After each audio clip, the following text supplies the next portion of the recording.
Bonjour à tous, merci de vous joindre à nous aujourd'hui. Je me présente, mon nom est Mélanie Jean, je suis agente de communication chez Agiro et j'ai le plaisir ce midi de vous présenter notre nouvelle carte narrative qui porte sur le programme de suivi de la qualité de l'eau. Chez Agiro, les cartes narratives, c'est un outil de communication qu'on utilise depuis plusieurs années. C'est vraiment un outil fantastique pour pouvoir partager nos projets et toutes sortes de sujets qui touchent de près ou de loin la science et la qualité de l'eau. Et d'ailleurs, si vous êtes intéressé à savoir comment accéder, parce qu'on a plusieurs cartes narratives qui ont été produites dans les dernières années, je vous invite à vous connecter sur notre site Internet. Dans la section Apprendre, vous avez Cartes narratives qui va vous amener sur notre bibliothèque de cartes narratives. Comme vous pouvez voir, on en a quand même plusieurs qui sont en ligne sur différents sujets. Et donc, sans plus attendre, ça me fait vraiment plaisir d'inviter ma collègue Sonia Bemel, qui est coordonnatrice scientifique chez Agiro et qui est aussi à l'origine du programme de suivi de la qualité de l'eau. Bonjour Sonia. Bonjour Mélanie, bonjour tout le monde. Donc, je vais te laisser la parole pour nous présenter cette merveilleuse carte narrative et on se rejoint à la fin de la présentation. Les gens pourront poser leurs questions, puis je pourrai te les présenter, puis on pourra faire une discussion ensuite. Parfait. Ben, merci beaucoup Mélanie pour cette introduction. Donc, moi, j'ai vraiment le plaisir aujourd'hui de vous présenter le programme de suivi de la qualité de l'eau. Qui est en fait un programme qui permet d'acquérir les données sur la qualité d'eau des lacs et des rivières, des fois aussi des eaux souterraines, sur l'ensemble du territoire du bassin versant de la rivière Saint-Charles. Mais avant d'aller un peu plus vers le programme de suivi de la qualité de l'eau, je vais vous faire une présentation peut-être rapidement aussi de ce que je fais et pourquoi je suis en charge du programme de suivi.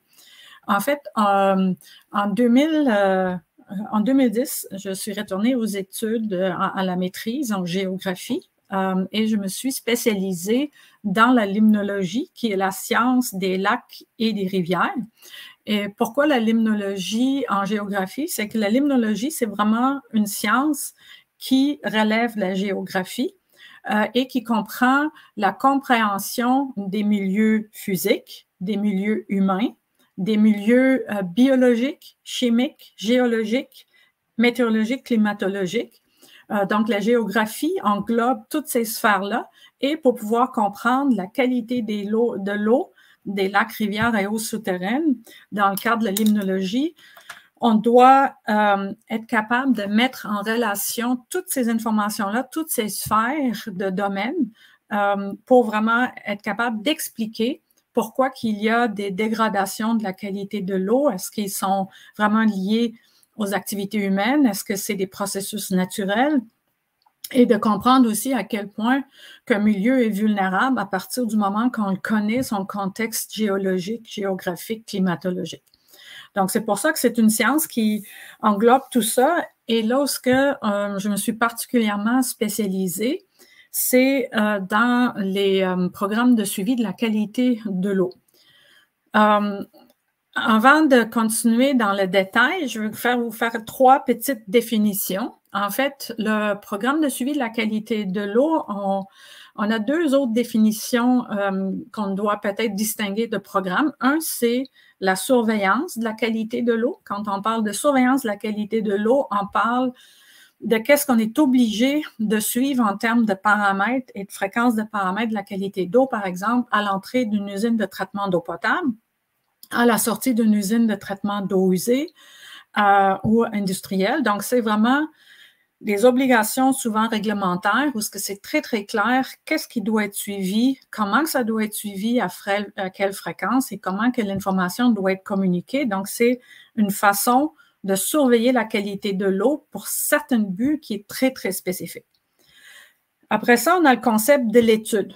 Donc, une étude, comme par exemple, des fois on dit, oh, ben, j'ai fait une étude sur la qualité d'eau, on a fait une diagnose sur un lac, on a étudié les rivières.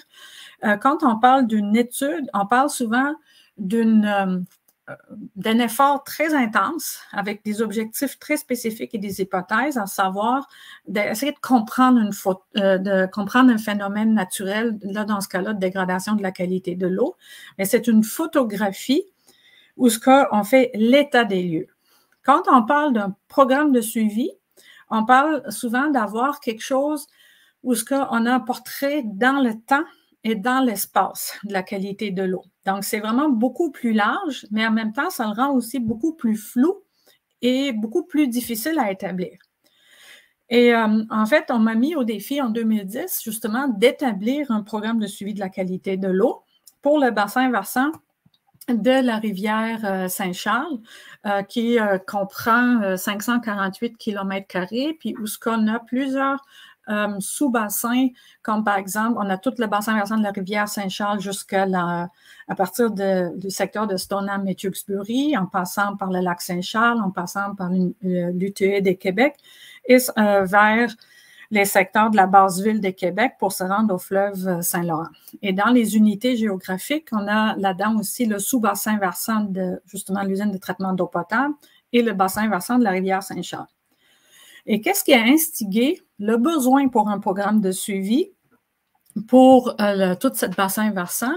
C'est une grosse problématique d'efflorescence des cyanobactéries dans le lac Saint-Charles en 2006-2007, où il y avait des efflorescences de cyanobactéries à potentiel toxique ou des algues bleu-vert sont des fois mieux connues, où on a constaté qu'on avait vraiment un problème. Des études précédentes de ces événements d'efflorescence de cyanobactéries dans les années 80 et 90 avaient déjà prédit que cette problématique allait arriver, qu'on avait trop d'activités humaines, qu'on avait pas suffisamment de gestion d'eau usée et qu'il y avait plein de signes qui allaient qui faisaient en sorte que les chercheurs qui ont fait ces études-là dans les années 80-90 ont dit, tôt ou tard, au lac Saint-Charles, on va être prise avec l'efflorescence des cyanobactéries. Comme de fait, c'est ça qui est arrivé. Et suite à ces efflorescences-là, on a mis en place une étude limnologique chez Agiro avec les partenaires du bassin versant comme le ministère de l'Environnement, l'INRS, l'Université Laval et toutes les municipalités qui occupent les territoires comme la ville de Lac-de-Lage, les cantons unis de Stoneham et Tewkesbury, la ville de Québec, Saint-Gabriel-de-Valcartier, etc. Donc, tout le monde a été pris là-dedans pour faire le constat de qu'est-ce qui se passait dans le bassin versant, dans tous les lacs et rivières, en amont de la principale prise d'eau potable de la ville de Québec, l'UTE de Québec. Et c'est dans ce programme de suivi-là, dans cette étude, parce qu'il faut bien que je distingue mes propres termes, dans cette étude-là, on a fait le constat de plusieurs problèmes. On a émis plusieurs recommandations quant à l'amélioration de la gestion du territoire, comme la réduction des sels de voirie, la mise en place de bandes riveraines, la protection du territoire naturel de manière générale, l'amélioration de la gestion des eaux usées, l'encadrement du développement. Donc, il y avait déjà toute une panoplie de recommandations, des fois très précises, des fois un petit peu plus larges, qui devaient ensuite être mises en œuvre. Mais il reste évidemment toujours le doute, à savoir, est-ce que toutes les actions qu'on met en place ou ceux qu'on ne met pas ou d'autres activités qu'on poursuit, même si c'est contre les recommandations, il faut être capable de mesurer dans le temps, à savoir est-ce que nos actions ou non-actions portent fruit ou pas. Et la seule façon, on a deux façons d'y arriver. Une façon d'y arriver, c'est de vraiment dire on agit sur le principe de précaution.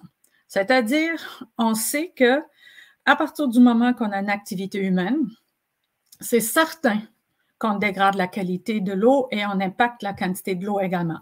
Ça, c'est une prémisse qui est bien connue depuis 3000 ans avant Jésus-Christ, parce qu'il y avait même dans les anciennes civilisations, les Chinois, en Chine, jusqu'à les Mayas, les Romains et jusqu'au 15e, 16e siècle les plus récentes, il y avait énormément de lois protégeant les territoires visant à produire l'eau potable pour les villes ou les civilisations adjacentes.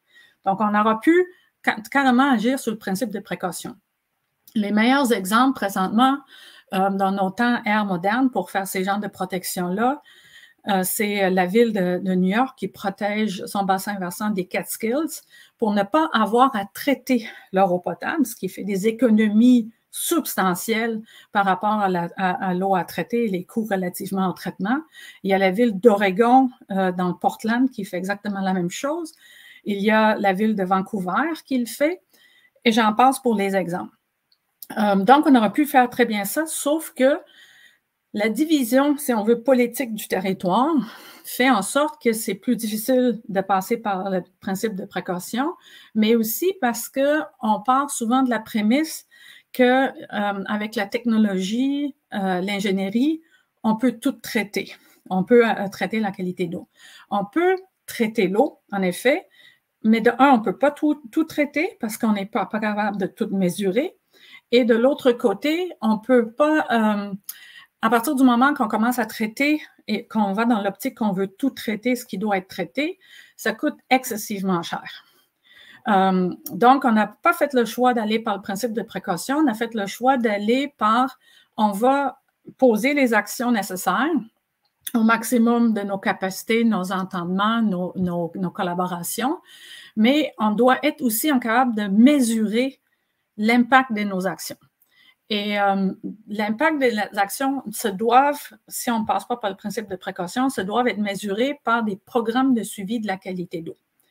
Ça veut dire qu'on établit un réseau de stations d'échantillonnage avec un certain nombre de paramètres de la qualité d'eau qui sont des indicateurs des problématiques qu'on soupçonne, avec une fréquence et une récurrence d'échantillonnage qui nous permet d'avoir un portrait de la situation selon nos besoins.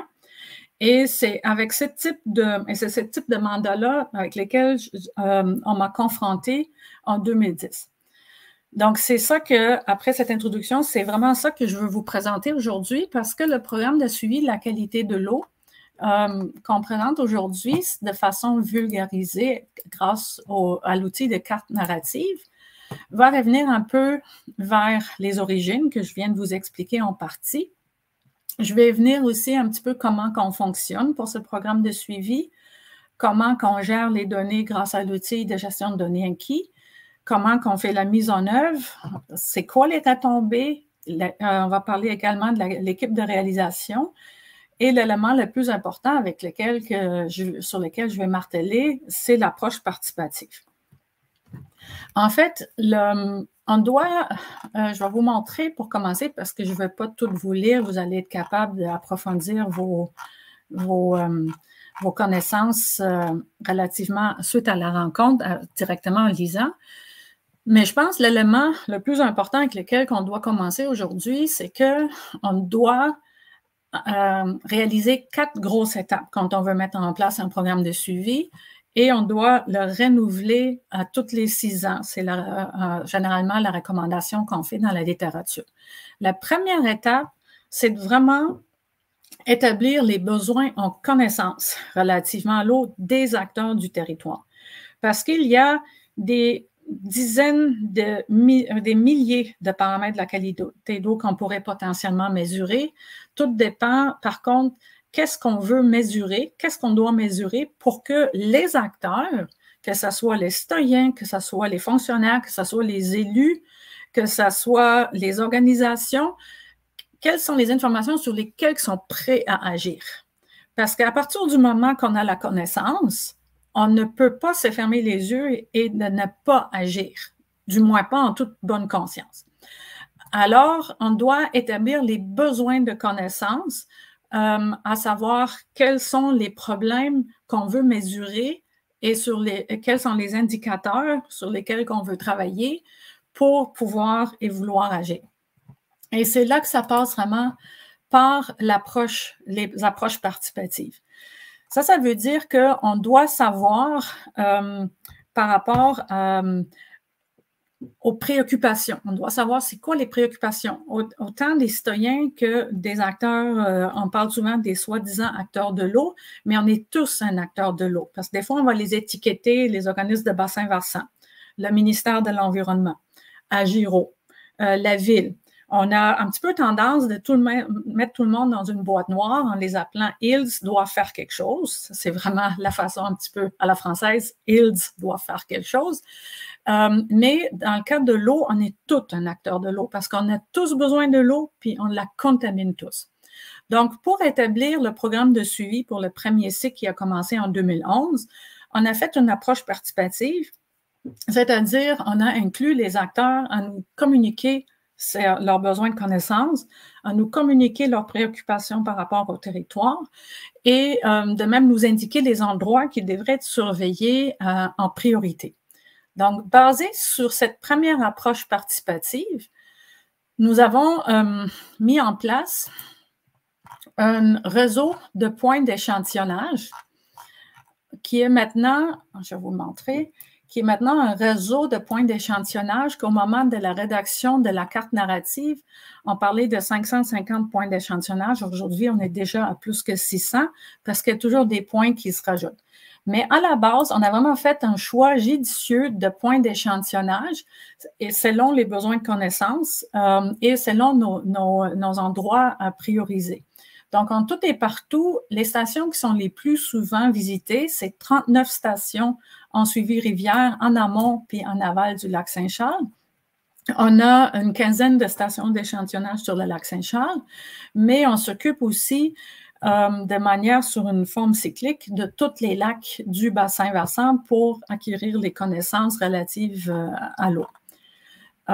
Les éléments dans lesquels que je vous dirais que c'est le plus difficile lorsqu'on établit un réseau de points d'échantillonnage en rivière, c'est de décider c'est où ce qu'on va, c'est quoi les endroits les plus représentatifs de la qualité de l'eau. Donc, la façon, il y a des stratégies évidemment proposées dans la littérature, puis dans les stratégies de base pour choisir un point d'échantillonnage, c'est de dire, bon, ben, on veut savoir à la limite, on veut savoir qu'est-ce qui rentre dans un lac. Donc, on va vers les stations d'échantillonnage qui nous permettent d'établir tout ce qui rentre dans le lac. Après ça, on a des stations où ce qu'on veut savoir, c'est quoi les stations pour chaque section d'une rivière où ce qu'on anticipe une dégradation de la qualité de l'eau parce qu'il y a une activité humaine, que ce soit une ville, une industrie, une usine de traitement d'eau usée. Donc, on veut vouloir établir une station d'échantillonnage en amont et en aval pour contrôler les effets. Après ça, on doit établir aussi la stratégie du triangle, c'est-à-dire qu'on veut savoir, on a une dégradation qui vient d'une rivière, mettons, on observe une dégradation ici au point 4, on ne sait pas est-ce que c'est la rivière en amont du point 4 qui amène le plus grande contamination ou c'est le cours d'eau ici avec le numéro 3 qui l'amène. Donc, on doit être capable de mesurer la qualité de l'eau qui arrive de chacune de ces rivières et de vérifier en aval, une fois que les eaux sont bien mélangées, quel est l'effet cumulatif et d'où que ça provient. Un élément qui est également important à établir, c'est le point d'échantillonnage en aval de chaque sous-bassin versant. Donc, si, mettons, on parle ici, ça c'est un bon exemple, on a ici la rivière Trois-Petits-Lacs, ça draine tout un secteur ici que je délimite avec la souris, je pense. Est-ce qu'on voit la souris, Mélanie, sur la carte? Oui. Oui, parfait. Donc, on voit ici, et donc un point intégrateur pour savoir tout ce qui se passe ici et complètement ici en aval. Donc, ça nous donne une idée de tout ce qui se passe ici dans le territoire. Donc, c'est ça qu'on appelle les stations intégratrices qui nous permettent pour chaque sous-bassin versant de chaque rivière qu'on contrôle, qu'on suit, savoir c'est quoi son impact global. Un autre type de station qui est toujours très importante à avoir, c'est ce qu'on appelle une station témoin. C'est-à-dire, c'est une station qui va le plus en amont d'un bassin versant pour savoir quelle est la qualité de l'eau, idéalement sans impact humain. Je vous dis que ça, c'est tout un défi parce qu'il n'y a plus beaucoup de cours d'eau qui ont zéro impact humain, pour ne pas dire aucun, parce que l'activité humaine se trouve un peu partout, jusqu'à dans les derniers raccoins du bassin versant de la rivière Saint-Charles. Donc, à partir du moment qu'on a établi ce réseau de points d'échantillonnage, on doit vérifier sur le terrain leur accessibilité. On doit vérifier sur le terrain à quel point ils sont vraiment représentatifs de ce qu'on recherche. Puis je m'explique. C'est que des fois, on dit, bon, l'accès, c'est pas compliqué, on va sur un pont. Mais est-ce qu'on échantillonne en amont ou en aval du pont? Ça, c'est une autre question parce que Des fois, sous le pont, il y a des affluents d'eau pluviale, il y a d'autres cours d'eau qui se cachent. Des fois, on arrive sur un pont, puis on voit qu'il y a une autre petite rivière qui arrive de pas loin et que là, il y a un cours d'eau, comme vraiment une base d'eau très brune, tandis qu'une autre est encore claire parce que les deux rivières ne se sont pas encore mélangées parce qu'ils n'ont pas la même qualité d'eau, pas la même densité, donc ils ne réussissent pas de se mélanger. Donc, il faut avoir une vérification très judicieuse avec plusieurs techniques. À savoir si on est vraiment un endroit où que les eaux se mélangent suffisamment pour être représentatif de l'endroit qu'on veut mesurer et qui est représentatif de nos besoins de connaissances pour un secteur particulier. Après ça, si on regarde pour les lacs, des fois, les lacs sont un petit peu l'enfant pauvre de la réflexion. Puis je m'explique. C'est que quand on mesure la qualité d'eau d'un lac, on dit, ah ben, on a pour l'état trophique, donc l'état, on veut savoir si le lac est vieux ou pas, selon la terminologie, il y a beaucoup de termes qui sont même très contradictoires des fois. Mais mettons, si on reste pour le Québec, souvent on va dire, on va établir l'état trophique d'un lac, donc son vieillissement ou son état de nutrition, d'éléments nutritifs, avec l'indicateur de la transparence, l'indicateur du phosphore et de la chlorophylle A, qui nous indique les deux derniers par rapport à l'enrichissement en éléments nutritifs et la réaction en termes de quantité d'algues microscopiques qui sont produits dans le plan d'eau. Sauf que les lacs ne sont pas tous hétérogènes. Donc, normalement, quand on regarde la plupart des lacs au Québec dans le cadre du réseau de surveillance volontaire des lacs, on échantillonne les lacs au point le plus profond à un seul endroit qui est relativement représentatif de ce qui se passe dans un lac quand il est petit et relativement homogène. Mais ce qu'il ne réussit pas de faire, ce point-là au centre d'un lac, c'est qu'il ne permet pas de savoir qu'est-ce qui se passe dans les bandes littorales et ça ne permet pas de vérifier comment que le lac, selon sa profondeur, son origine géologique, ses environnements humains, ça ne permet pas de vraiment bien établir comment que le lac se comporte, parce qu'un lac, c'est comme, en anglais, le terme est beaucoup mieux choisi, c'est water body. C'est vraiment un corps. Et si on compare un lac avec un corps humain, c'est un corps qui est très complexe, qui a beaucoup d'interactions, qui a des interactions avec les sédiments, il y a des interactions avec les bandes riveraines, il y a des interactions avec tout son bassin versant, tous ces affluents. Il y a des interactions excessivement importantes avec l'atmosphère, les dépôts éoliens.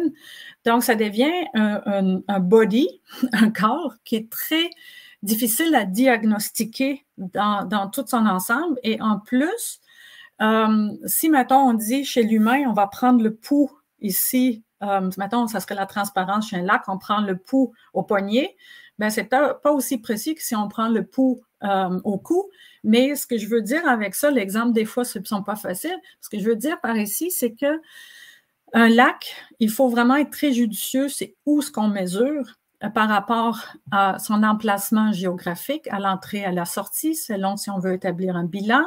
Est-ce qu'on vérifie la dispersion de l'affluent d'une usine, que ce soit une usine, une industrie, une usine de traitement d'eau usée, ou un endroit où ce qu'on sait qu'il y a des auberges avec beaucoup plus de production d'eau usée ou d'autres types de contaminants, on doit savoir qu'est-ce qui se passe. Et des fois, on a des lacs aussi qui sont très hétérogènes où on doit aller à plusieurs endroits pour vérifier la qualité de l'eau. Et après ça, on doit aller faire un choix très judicieux. Qu'est-ce qu'on mesure à quelle profondeur?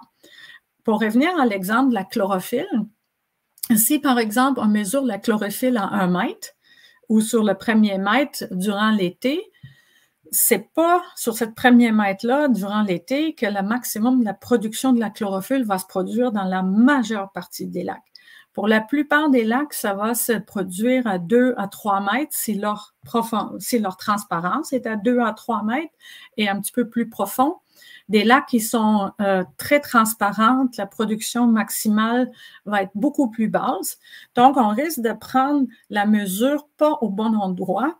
Et pour vous donner un exemple, à tel point que c'est complexe, je me suis amusée dans le cadre de mes études par après d'interviewer 44 experts dans la matière en Europe, au Canada, aux États-Unis, puis il n'y a personne qui fait pareil au moment de l'échantillonnage. On pourrait revenir dans la période de questions.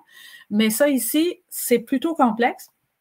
Et l'objectif, c'est de pouvoir trouver les bons déterminants pour le bon lac, pour les bons besoins et surtout, produire l'information qui va faire en sorte que les gens sont prêts à agir sur l'information.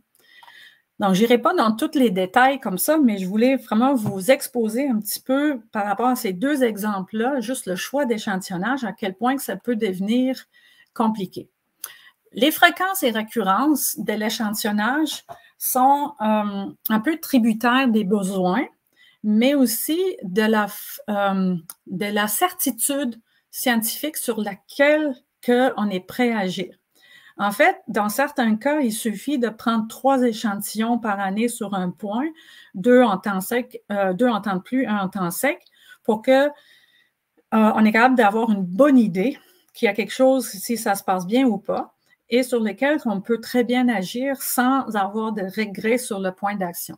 Généralement, on est plus porté de vouloir avoir plus de précision scientifique, mais il faut trouver par rapport à l'élément de fréquence et échantillonnage, oui, le minimum scientifiquement défendable, mais aussi le minimum, parce que ça coûte très cher les programmes de suivi, il faut également trouver le moment où on dit, bon, ben, avec cette information-là, à cette fréquence-là, à cet endroit-là, on est prêt à agir. C'est pour ça qu'il faut toujours que ça soit basé sur l'approche participative. Ensuite, une fois qu'on a fait tout le prélèvement sur les stations, sur le réseau des points d'échantillonnage général, souvent, on va utiliser l'information pour approfondir nos connaissances à travers des enquêtes qui sont vraiment le fait où on va aller chercher pour un sous-bassin versant où on a mesuré une dégradation sur les points d'échantillonnage principaux, on va en rajouter tout plein d'autres, où est-ce qu'on va aller vérifier quelles sont les sources de manière plus ponctuelle pour aller chercher toute l'information. Donc, une fois qu'on a fait toute cette planification générale d'un programme de suivi, on doit faire la mise en œuvre. C'est-à-dire qu'il faut, de un, trouver quelqu'un qui est prêt à financer le tout. Puis dans le cadre du programme de suivi proposé chez Agiro en 2011, basé sur mes travaux à la maîtrise, c'était la Ville de Québec qui s'est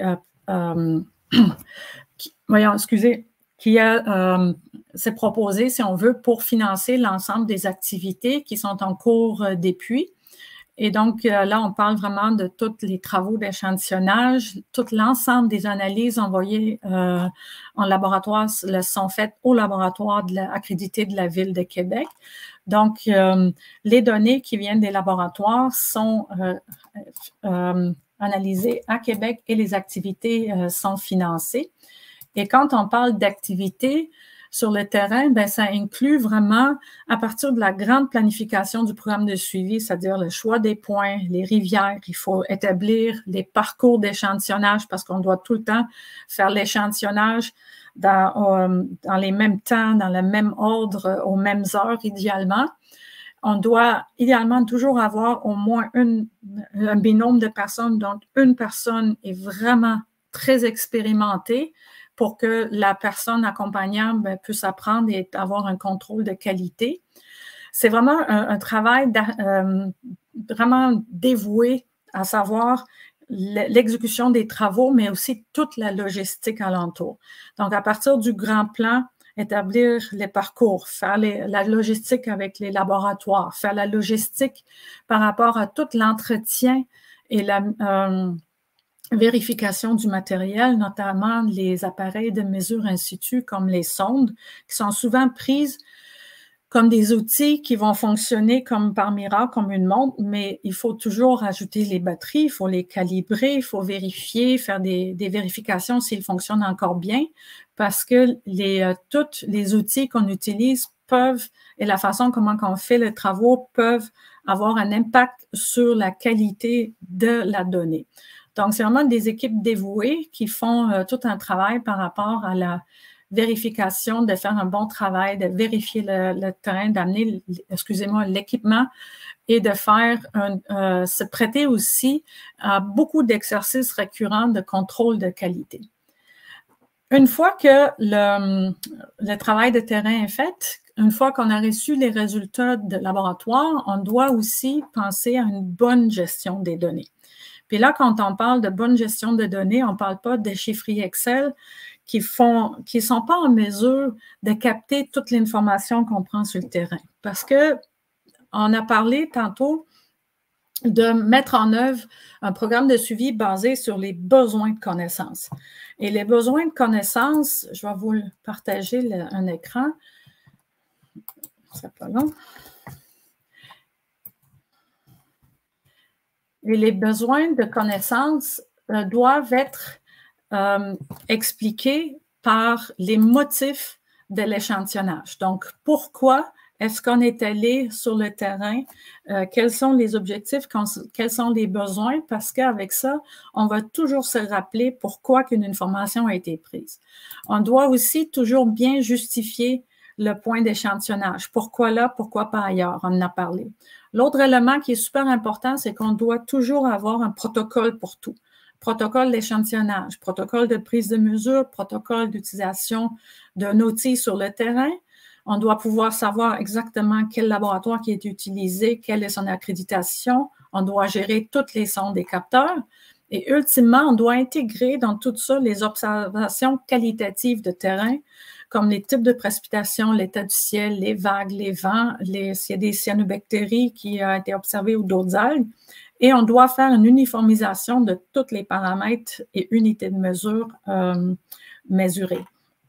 Donc, on doit vraiment passer une gestion de données, pas juste la donnée numérique 10 microgrammes par litre de phosphore, mais aussi la donnée qui entoure la donnée. Pourquoi que ça a été pris par qui, comment, dans quel but, pour qu'on puisse ensuite analyser l'information dans son contexte. Puis je vais vous montrer juste pour le fun un contexte spécifique. Donc, si on regarde, par exemple, ici, un contexte spécifique du 18 octobre dernier, on sait qui était sur le terrain, on sait de quelle heure à quelle heure que ça a été fait. Donc, si jamais il y avait une anomalie dans la donnée, on pourrait révérifier est-ce qu'il y a eu un événement particulier, la pluie, des travaux, un surverse qui a dégradé la qualité. On a les protocoles, les objectifs, les informations sur le terrain, puis en plus, on a des photos qui ont été prises la journée même pour documenter un peu comment que le territoire avait lieu. Et ensuite, on est en attente de l'information de la donnée numérique pour nous permettre d'ensuite utiliser l'information pour cette station d'échantillonnage sur la rivière Jaune qui est vraiment pris pour vérifier la qualité de l'eau de la rivière Jaune juste en amont de la confluence avec la rivière Saint-Charles. Donc, c'est là partie de la gestion de la donnée. Puis, à partir du moment que la donnée a bien été gérée, on peut passer à l'étape suivante qui est vraiment complètement importante, c'est la documentation de, excusez-moi, c'est peut-être pas le meilleur exemple, c'est les marais du Nord. On va aller sur le suivi des rivières. On doit absolument passer à l'écriture des rapports. Donc, les rapports du suivi de la qualité de l'eau, qui sont les rapports qui font l'analyse, la mise en contexte, l'interprétation de toutes ces données. Et une fois que cette information, les rapports ont été validés, vérifiés à l'interne et à l'externe, on peut ensuite passer à la communication peut-être encore plus large, qui est la communication scientifique, la communication à travers toutes les cartes narratives. Donc là, vous savez c'est quoi le travail qui est derrière les cartes narratives. Et ultimement, on revient à la partie absolument essentielle, c'est de revenir à une approche participative. Donc, certaines d'entre vous, évidemment, je n'ai pas la liste de toutes les personnes devant moi qui sont connectées, mais en 2016, on avait fait une approche participative où ce qu'on avait inclus encore plus d'acteurs pour connaître leurs besoins de connaissances pour le cycle du programme de suivi qui se termine en 2023. On pourrait vous partager des articles sur l'approche participative qui ont été publiés. Donc, le programme de suivi du deuxième cycle, c'est un programme de suivi qui a été un petit peu plus élaboré que le premier parce qu'il y avait encore plus de besoins de connaissances qu'avant. Les besoins de connaissances ont changé vers une convergence vers l'intégrité écologique des plans d'eau, le besoin de savoir davantage sur les contaminants d'intérêt émergents comme les résidus de médicaments. Donc, on voyait que le premier programme de suivi avait fait un changement dans les besoins de connaissances, mais aussi un changement par rapport aux connaissances que les gens avaient. Et un autre élément important de la retombée de cette deuxième approche participative, c'était de vraiment savoir quel était le besoin des acteurs sur l'information qu'ils voulaient recevoir. Donc, il y avait toutes sortes d'outils d'information qui étaient souhaités, dont les cartes narratives, parce qu'il y avait beaucoup d'acteurs qui avaient dit, bon, ben, on voudrait avoir les informations sur la qualité et la quantité d'eau plus axées sur mon secteur. Donc, les cartes narratives sont vraiment la résultante de cette souhait-là. Et j'aimerais autant vous annoncer, c'est que l'année prochaine, nous allons faire une approche participative. Ça va être publié parce que nous allons solliciter à nouveau vos besoins de connaissances pour qu'on puisse vous adapter le programme de suivi pour son 3e cycle à ces besoins-là et de pouvoir vous communiquer l'information dont vous souhaitez. Donc, si on parle des retombées, moi, je vous dirais la retombée dont j'en suis la plus fière, c'est que ça a vraiment contribué à la connaissance de la qualité de l'eau du territoire. Il y a énormément d'actions qui sont planifiées et déjà beaucoup qui sont mises en œuvre. Donc, l'achat, la protection des terrains pour la protection et pour la restauration, l'optimisation de la gestion des eaux pluviales pour réduire les contaminants qui viennent par les eaux pluviales directement dans les lacs. On parle d'une étude de faisabilité pour étudier le raccordement d'usines de traitement d'eau usée de Stoneham et Lac-des-Langes et plusieurs installations septiques pour un traitement érigé en aval du lac Saint-Charles. On parle de plus en plus d'un développement durable des territoires, d'une sorte de solidarité amont en aval. On parle d'une réglementation sur des sels de voirie et j'en passe. Donc, on a vraiment pu, grâce à ce programme de suivi-là, arriver à une prise de conscience, à un changement de politique, un changement de vision et même un changement réglementaire dans plusieurs cas. Donc, je vous invite vraiment fermement de lire cette carte narrative parce que c'est vraiment très, très détaillé. Vous allez voir qu'il y a beaucoup de travail derrière ça. On est une équipe maintenant chez Agiro de 6 personnes presque à temps plein sur le programme de suivi de la qualité d'eau. On a le programme de suivi des ouvrages d'eau pluviale.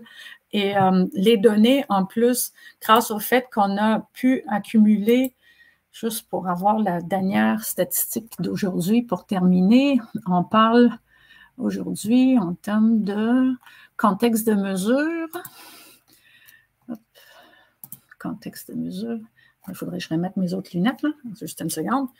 En fait, de sorties de terrain avec lesquelles on a toutes les informations, on parle de presque 300 000 sorties de terrain, donc les yeux sur le terrain qui ont pris des données. On parle de paramètres type de paramètres qui ont été pris, c'est 226, un total de 648 points d'échantillonnage.